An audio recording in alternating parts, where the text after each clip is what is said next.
Dalawang sospek sa basag kotse, arestado sa Bulacan. Naka-alerto Jewel Fernandez. Sa kuha ng CCTV, makikitang lumapit ang lalaking yan sa isa sa mga nakaparadang SUV sa Barangay Tabang sa Plaridel, Bulacan.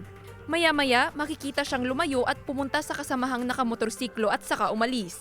Hindi nakita sa video pero binasag pala ng lalaki ang likuran ng SUV. Ayon sa pulisya, tinangay ng mga sospek ang mahigit 1,000 piso, mga ID at iba pang personal na gamit sa loob ng sasakyan.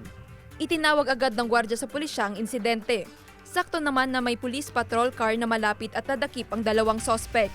Na-recover sa mga sangkot ang mga ninakaw na gamit, baril, mga bala at screwdriver. Aminado ang mga sospek sa krimen na nagawa lang daw dahil sa hirap ng buhay.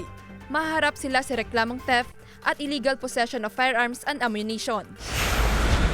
Arestado ang 25 anyos na lalaki sa Aritao, Nueva Vizcaya na isang top 9 regional most wanted. Ayon sa investigasyon ng pulisya, pinagsamantalahan umano ng akusado ang 4 na taong gulang na batang babae na anak ng kanyang live-in partner. Tinakot pa niya umano ang bata at pinagbantaan na sasaktan ito kung magsusumbong sa kanyang pamilya. Pebrero 2025 nang nagtungo ang nanay ng biktima sa pulisya upang i-report ang panggagahasan ng kanyang live-in partner sa bata. Nasa kustodiya na ng pulisya ang akusado na mahaharap sa kasong rape by sexual assault at walang inirekomendang piyansa. Wala siyang pahayag. Jewel Fernandez, One North Central Luzon.